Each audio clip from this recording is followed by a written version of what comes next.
여호와여, 나의 대적이 어찌 그리 많은지요. 일어나 나를 치는 자가 많으니이다.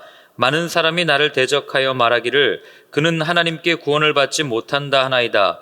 여호와여, 주는 나의 방패시요 나의 영광이시요 나의 머리를 드시는 자이시니이다. 내가 나의 목소리로 여호와께 부르짖으니 그의 성산에서 응답하시는도다. 내가 누워 자고 깨었으니 여호와께서 나를 붙드심이로다. 천만인이 나를 에워싸 진친다 하여도 나는 두려워하지 아니하리이다.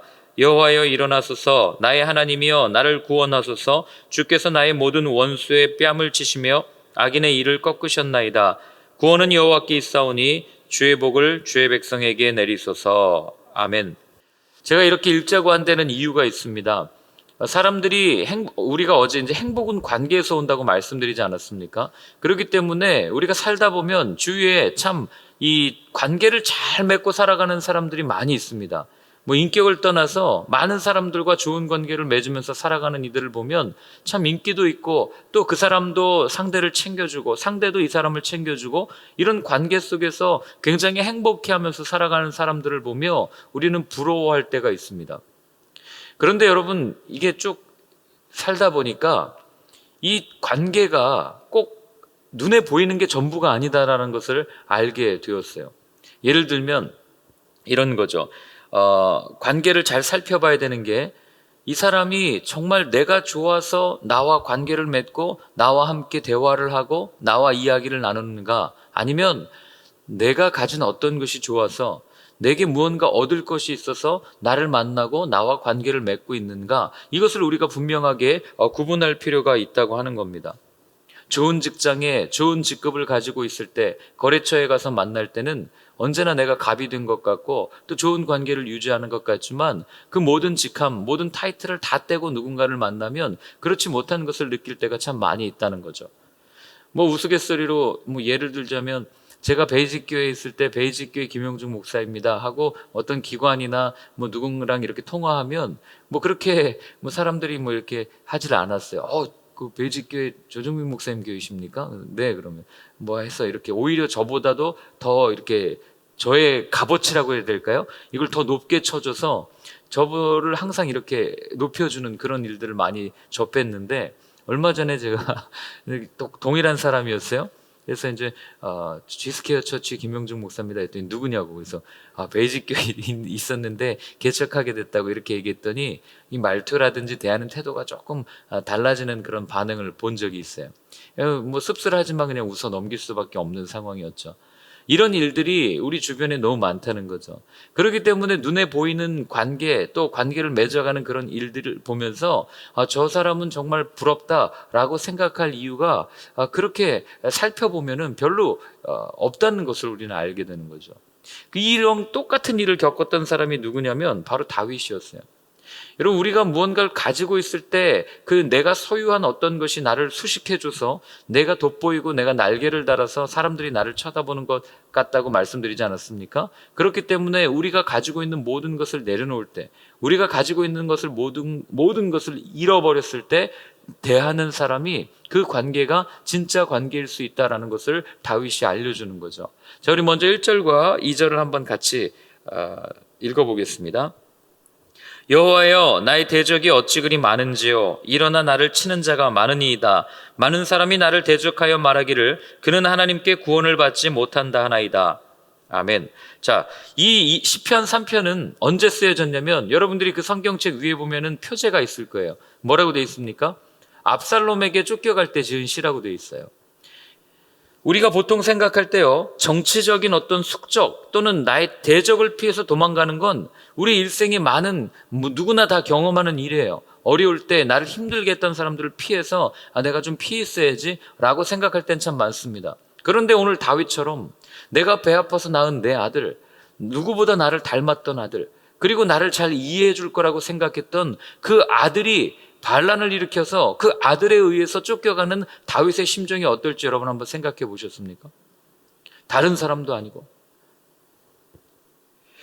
어제까지만 해도 나와 함께 내 옆에 있던 사람들이 아들이 반란을 일으키니까 그 편에 서가지고 나를 힘들게 하고 나를 대적하고, 어제까지만 해도 왕이라고 와서 내 앞에서 아첨을 이렇게 떨던 그 신하들이 오늘은 나를 대적하는 자가 되어서 나를 비난하고 나를 놀리고 조소하는 그런 현장에 서 있는 다윗의 마음을 여러분들이 조금만 헤아려 보신다면, 오늘 이 1절과 2절에 다윗이 했던 얘기, 하나님 나를 치는 적이 얼마나 이렇게 많은지 모르겠습니다.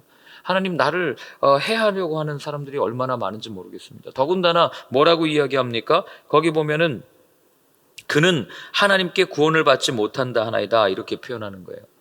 더 쉽게 얘기하면 지금 같은 상황이라면, 아들에게 쫓겨서 저렇게 귀양 가는 저런 처지라면, 하나님이 설사 이 땅에 오신다 하더라도 하나님조차도 그를 구원하지는, 그를 이렇게 건져주지는 못할 거야. 신하들이 그렇게 노래를 하고 다니는 거예요. 그러니 그 소리를 듣는 다윗의 마음이 얼마나 힘들었겠어요. 그러니 우리가 알 수 있는 것은, 다윗이 가진 모든 것을 잃었을 때 다윗을 섬기던 모든 이들이 자신의 본심을 드러낸 것 아니겠어요? 결국 이들은 다윗이라는 사람을 사랑한 것이 아니고, 다윗이라는 사람을 존경했던 것이 아니라, 다윗이 가지고 있던 권력, 다윗이 가지고 있던 왕이라고 하는 그 권좌, 이 보좌, 그리고 그 왕으로서 행할 수 있었던 많은 일들, 그것을 존경하고 그것을 따랐고, 그것 때문에 다윗과 관계를 맺었다는 게 오늘 본문에서 분명하게 드러나는 거죠. 제가 오늘 처음에 이 시편을 다시 한번 읽자고 그럴 때 여러분에게 한 가지 조건을 드렸어요. 내가 가장 믿었던 사람에게 배신을 당했을 때, 내가 사랑했던 사람에게 나를 힘들게 할 때, 또는 내가 가지고 있던 모든 것을 잃었을 때, 그 마음을 가지고 한번 이 시편을 읽어보자고 말씀을 드렸습니다. 다윗의 마음이 그랬던 거예요. 다윗이 이렇게 힘든 상황에 있었을 겁니다. 여러분, 이게 뭐 아무것도 아닌 것 같지만, 예를 들어서 저희가 이렇게 아침 예배를 같이 오는데 언제부턴가 저희 사이에 벽이 생기고 금이 가기 시작해서 서로가 서로를 폄훼하기 시작하고 비난하고, 그리고 그 관계가 다 끊어졌다고 생각해 보십시오. 함께 예배드리러 와서 얼굴 보고 인사하고 이렇게 웃으면서 기쁘게 만나는 이 사이에 금이 갔다. 그럼 여러분 어떻게 되는 거예요? 그때부터는 이런 일들이 일어나는 거예요. 그래서 이런 일이 일어나지 않도록 여러분, 우리의 마음 가운데 항상 하나님께서 주시는 마음으로 서로를 바라볼 수 있는 마음을 주십시오라고 구할 수 있어야 되는 거예요. 사단이 그걸 제일 잘 이용해요. 이 사람의 단점을 보고 흉을 보고 그걸 가지고 넘어지게 만듭니다. 근데 누가 힘든지 아세요? 본인이 제일 힘들어요. 그러니 사단이 그걸 가지고 결국 누굴 깎아내리느냐? 나 자신의 신앙을 깎아내린다는 거예요. 그래서 하나님이 우리에게 요구하신 딱 한 가지는, 서로를 대할 때 할 수 있는 한 가지는 그냥 사랑하라는 거예요. 그냥 이해하라는 겁니다. 품고 용서하라는 거예요. 그렇지 않으면 누가 상처받기 때문에? 내가 상처받기 때문에. 다윗이 그걸 알았던 거죠. 내가 이럴 때 어떤 선택을 하느냐, 이거에 따라서 완전히 인생이 달라지는 것을 알게 됩니다. 다윗이 어떤 선택을 했는지 한번 보세요. 3절부터 7절까지입니다. 여호와여, 주는 나의 방패시요 나의 영광이시요 나의 머리를 드시는 자신이이다. 내가 나의 목소리로 여호와께 부르짖으니 그의 성산에서 응답하시는도다. 내가 누워 자고 깨었으니 여호와께서 나를 붙드심이로다. 천만인이 나를 에워싸 진친다 하여도 나는 두려워하지 아니하리이다. 여호와여, 일어나소서. 나의 하나님이여, 나를 구원하소서. 주께서 나의 모든 원수의 뺨을 치시며 악인의 이를 꺾으셨나이다. 아멘. 자, 요 내용을 쭉 읽으면 뭐라는 것을 알 수 있어요? 노래이기 이전에 다윗이 드렸던 기도라는 것을 알게 되는 거죠. 그래서 어제도 저희가 이야기할 때 기도 어떻게 합니까? 라고 이렇게 여쭈었을 때 제가 시편으로 기도하라는 이유가 이런 이유예요. 이런 배경을 알고 시편을 읽으면, 여러분 오늘 여기 읽은 이 한 절 한 절이 다 기도인 거예요. 내가 정말 내 힘으로 숨 쉬는 것조차 버거울 때, 내가 너무 힘들 때 이런 기도를 하는 거죠. 여호와여, 주는 나의 방패십니다. 나의 영광이십니다. 나의 머리를 드시는 자십니다. 이런 기도를 드리는 거예요. 여러분, 우리가 절망 가운데 있을 때, 어려움 가운데 있을 때 하나님을 찾는 인생과 하나님을 찾지 않는 인생은 그 끝이 너무나도 다르다는 것을 우리는 극명하게 보았고, 그리고 또 이해하고 있습니다. 뭐 성경만 하더라도 그렇죠. 대표적으로 드는 예가, 매번 드는 예가 저기 아니에요? 두 제자 아닙니까? 가룟 유다와 베드로 아니에요? 절망 가운데 있을 때, 누구보다도 어려움 가운데 처해 있을 때, 그때 고개를 들어서 주님을 바라보며 주님께 기도했던 사람과 주님을 바라보지 못하고 자기 의를 의지했던 사람의 결말이 얼마나 차이가 난다는 것을 우리는 알지 않습니까? 그러니 다윗이 오늘 하나님을 찾으면서 그렇게 고백하는 거예요. 뭐라고 고백합니까? 하나님이 나의 방패십니다. 나의 대적을 치시는 분입니다. 나의 영광입니다. 그리고 내가 기도할 때 응답하시는 분입니다. 거기 보면 내가 나의 목소리로 여호와께 부르짖으니 그가 응답했다, 이런 표현이 있지 않습니까? 하나님은 내 기도에, 내 부르짖음에 응답해 주시는 분입니다. 나를 보호하시는 분입니다. 이런 고백들을 하나님 앞에 드린 거예요. 지금 다윗이 하나님의 보호를 받는 상황입니까? 아니에요. 쫓겨가는 상황이라니까요. 지금 하나님께서 다윗의 대적을 치는 순간입니까? 그렇지 않다고요. 지금 누구보다도 마음이 어렵고 누구보다도 힘든 상황이 다윗이에요. 그러면 그분이 나의 방패가 되어주셨습니까? 그분이 내가 반란을 일으켜가지고 내가 쫓겨갈 때 아들을 막아가지고 다시 내 왕위를 나에게 물려주신 분이에요? 그렇지 않잖아요. 적어도 지금 시점에서는. 그러나 다윗은 그런 상황에서도 이런 고백을 드렸단 말이에요. 하나님은 나의 영광이십니다. 내가 피눈물 나는 상황에서도 하나님은 나의 대적을 치시는 자입니다. 내가 몸이 아파서 어쩔 수 없이 몸을 가눌 힘이 없을 때도 하나님은 나의 힘이 되십니다. 이런 고백을 다윗이 드렸던 거죠. 어떻게 이런 고백을 드릴 수 있었겠어요? 그것은 이제 다윗의 그 사무엘 상에 하에 나오는 다윗의 일생을 쭉 보면 답이 나옵니다.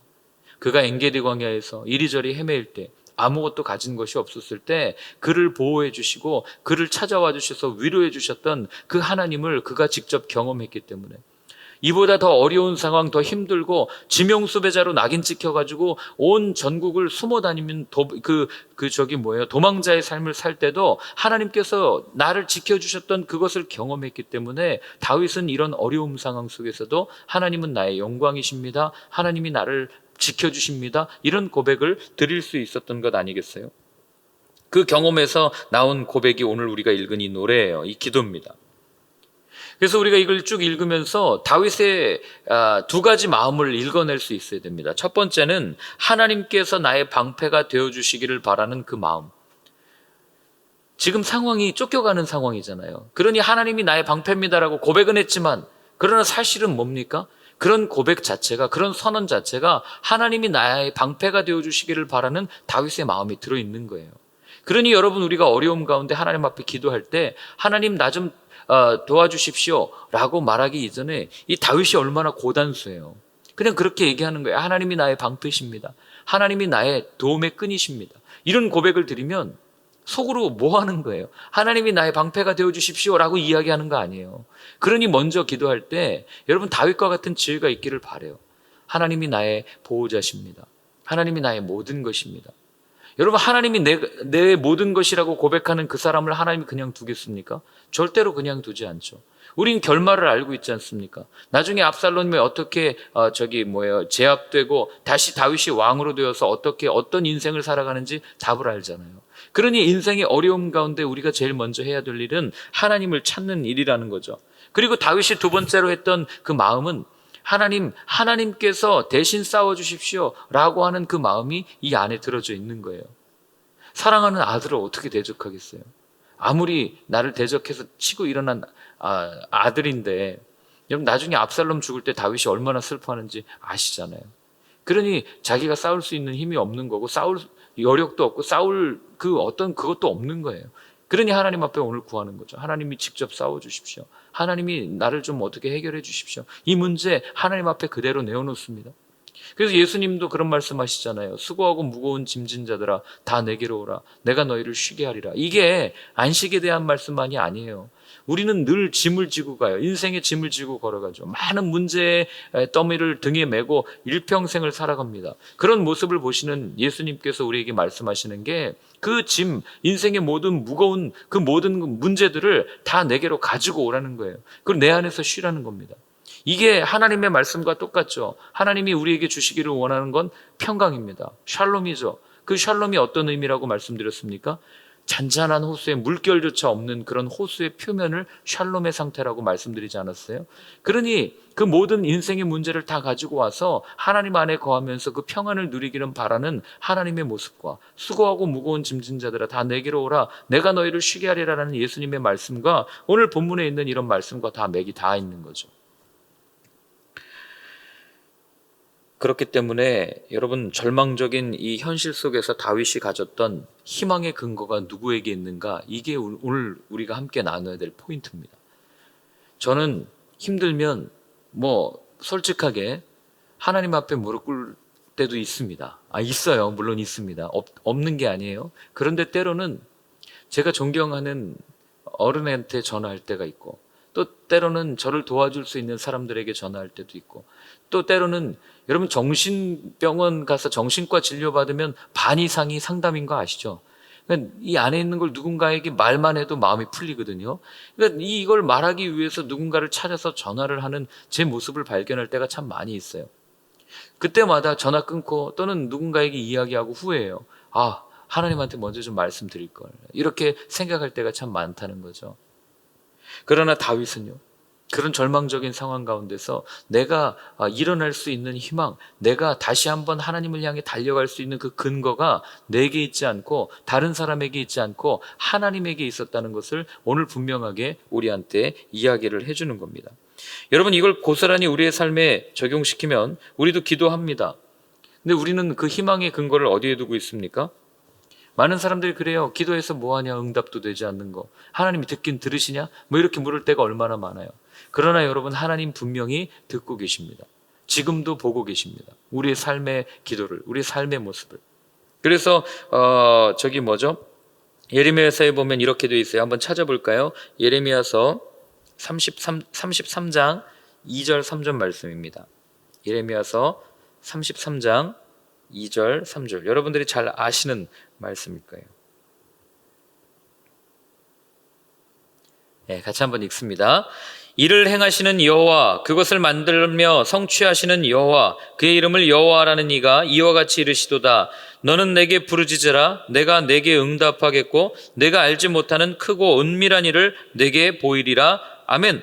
자, 하나님께서 기도하는 자에게 주신 축복, 기도하시는 자, 하나님을 의지해서 하나님과 대화하는 자에게 주신 은혜가 무엇이냐면 크고 은밀한 일을 내게 보이리라, 이렇게 말씀하세요. 개역한글 성경에 보면 크고 비밀한 일을 내게 보이리라. 여기 은밀하다, 비밀하다라는 얘기는 뭐냐면 구원과 관련된 일이에요. 그런데 여러분, 이렇게 생각해 보세요. 구원에 관련된 일은 누구의 고유 영역이에요? 사람의 영역이 아니잖아요. 사람이 사람을 구원할 수 없는 일 아닙니까? 하나님의 고유 영역이란 말이에요. 그러니 기도하는 자, 하나님을 찾는 자, 하나님 앞에 부르짖는 자에게 하나님이 뭘 위임한 거예요? 하나님의 고유 영역, 하나님만이 하실 수 있는 그 크고 은밀한 일, 그 크고 신비한 일, 그 크고 비밀한 일, 구원에 관한 일을 맡겨주시겠다는 거예요. 이게 기도의 축복입니다. 이게 기도의 비밀이에요. 그러니 여러분, 우리가 할 수 있는 건 뭐예요? 기도밖에 없는 거죠.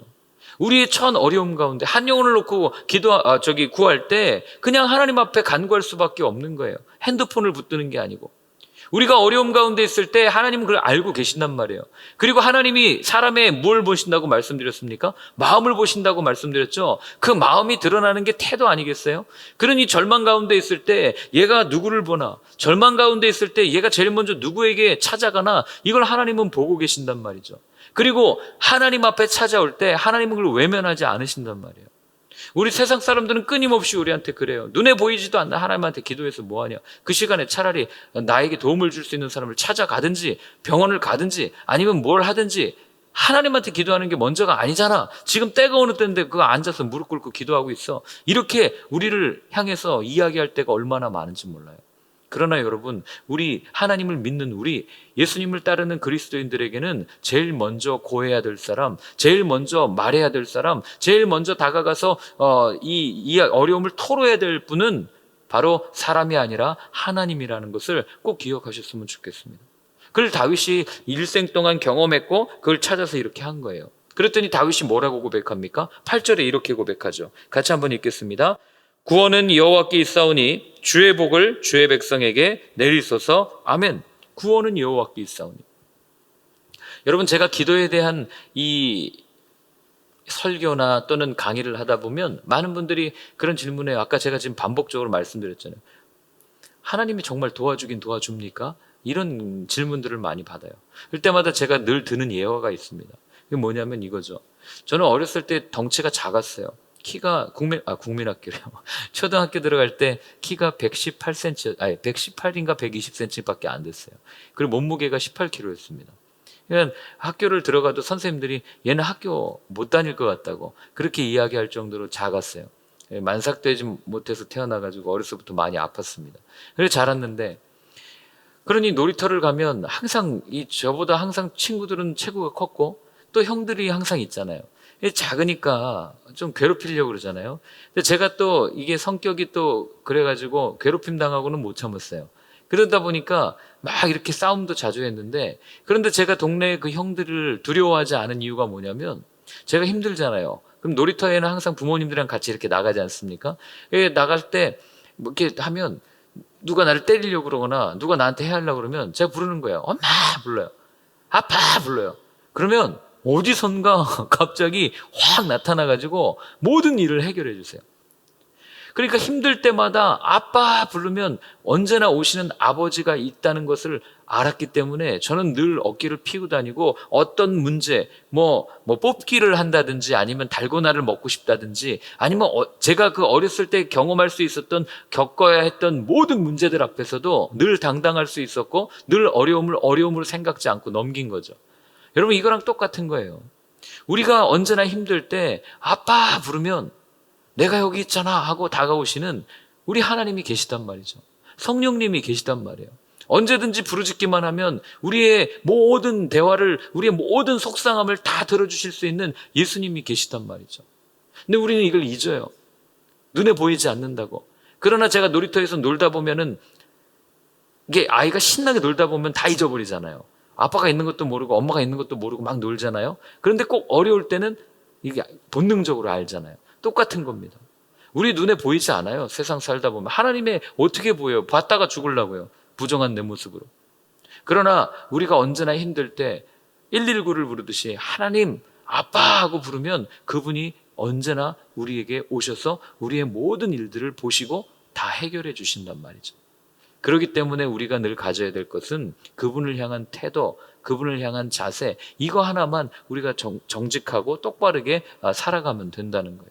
그러니 여러분, 너무 걱정하지 마십시오.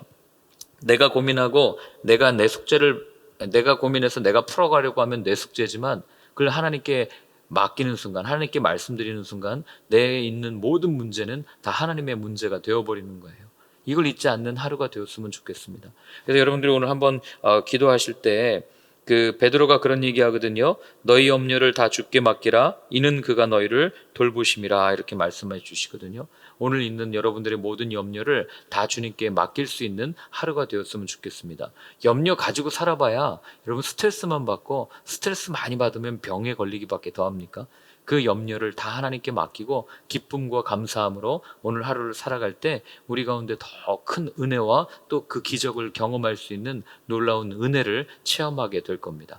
오늘 한번 같이 기도할 때는 이렇게 기도했으면 좋겠어요. 하나님, 언제나 하나님 아버지를 나의 아빠라고 부를 수 있고 또 그 하나님을 나의 아빠로 여길 수 있는 그런 나의 마음을 허락하여 주옵소서. 내가 제일 힘들 때 제일 먼저 주님을 찾아갈 수 있는 그 마음을 내게 허락하여 주옵소서. 모든 문제를 주님께 내어 맡기며 나아갑니다. 주님께서 허락해 주시는 샬롬의 평강을 누리는 오늘 하루 삶이 되게 하여 주옵소서. 우리 그렇게 한번 같이 기도하겠습니다. 하나님 아버지, 오늘도 내 인생의 모든 무거운 짐들, 내 모든 문제를 주님 앞에 내어놓습니다. 수고하고 무거운 짐진 자들아 다 내게로 오라. 내가 너희를 쉬게 합니다. 말씀하여 주셨던 것처럼 하나님 앞에 모든 것 내어놓고 나아갑니다. 주님, 이 모든 것 주님께 내어 맡길 때 주님께서 해결해 주시고 또 주님께서 친히 때가 되었을 때 가장 좋은 것으로 채워주시는 분임을 다시 한번 경험하며 나아갈 수 있는 저희들의 삶이 될 수 있도록 주님 도와주시옵소서. 이제는 우리 주 예수 그리스도의 크신 은혜와 하나님 아버지의 사랑과 성령의 인도하심이 어떤 상황에서도 제일 먼저 아빠 부르며 달려갈 수 있는, 하나님을 나의 아빠로 여기고 주님을 향해 제일 먼저 어려움을 토로할 수 있는, 또 그렇게 살기로 결단하는 모든 분들 머리 위에 이제로부터 영원까지 늘 함께하여 주옵시기를 간절히 축원하옵나이다.